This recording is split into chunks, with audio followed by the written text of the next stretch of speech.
Despite some good news from the stock market, the U.S. economy, the world economy is suffering badly. Here are the American numbers. The jobless rate stands at 6.7%. Almost 550,000 jobs were lost just last month. Employment numbers are being tossed around these days, but are they really an accurate way to measure the health of the world's largest economy? How about these stimulus plans? Are they going to work? Let's get some analysis. We're joined by economist Peter Schiff. He's predicted much of today's economic woes. Peter Schiff, thanks for being with us. You look at the markets, and they seem to be cheering the Obama stimulus plan. Very Keynesian, lots of bridges, roads, spend a lot of federal money in order to try to stimulate the economy that way. Is that going to work? No, it can't work. You know, unfortunately, President-elect Obama doesn't understand the problems. He's being very poorly advised, and his solutions are going to make the situation worse. You know, even unemployment, you mentioned, I think the unemployment problem is already greater than they realize. I think there's a lot of people who have left the workforce. They're discouraged. They're not being counted. There's a lot of people who are working part-time that would rather be working full-time. I think there's a lot of independent contractors and a lot of commission salespeople who are still employed, but they're barely making any money. But unfortunately, what Obama is planning to do is not going to help the situation. He's going to put more people to work in the public sector, but at the expense of destroying even more jobs in the private sector. Well, why would that happen? I mean, you have contractors, you have companies that assist public works initiatives that would help create private sector jobs. No, but what happens is money is being redirected. I mean, sure, it's going to be good to have better bridges and better roads, and they're certainly in disrepair. But the fact of making these repairs doesn't improve the economy. I mean, what improves the economy is the fact that we have better roads and better bridges. But unfortunately, it takes resources to get them there. And in order to do that, in order to bear that cost, we have to divert resources from other parts of the economy. You know, and so this is not, we're not going to be able to spend ourselves into prosperity. Well, I'm having trouble understanding why it would be an issue to stop the hemorrhaging. You lose 500,000 jobs in 1 month. If the government spends money to repair bridges that need repairing, but the government doesn't. This isn't just an empty spending initiative. The government doesn't have a pot of money that it can draw from. The government has to take the money from the private sector. Either it does it through taxes or it does it through inflation by just creating money.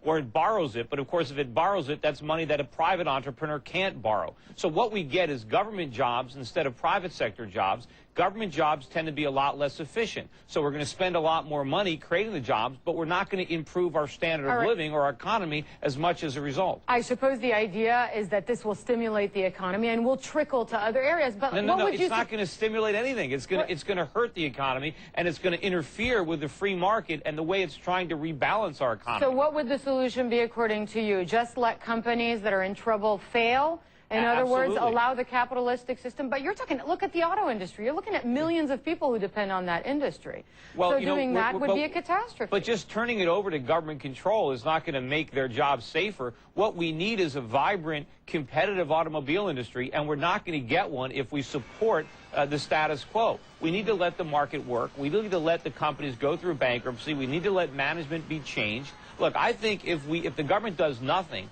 you know, 5 years from now, we'll have many more people employed making cars in this country than we do today. The auto industry isn't going to go away. Right. If we're going to have a real industry, we need to have a profitable industry. I'm sorry to jump in, Peter. In many countries, when the auto industry wasn't able to adapt to demand, they completely disappeared. I'm thinking about the United Kingdom.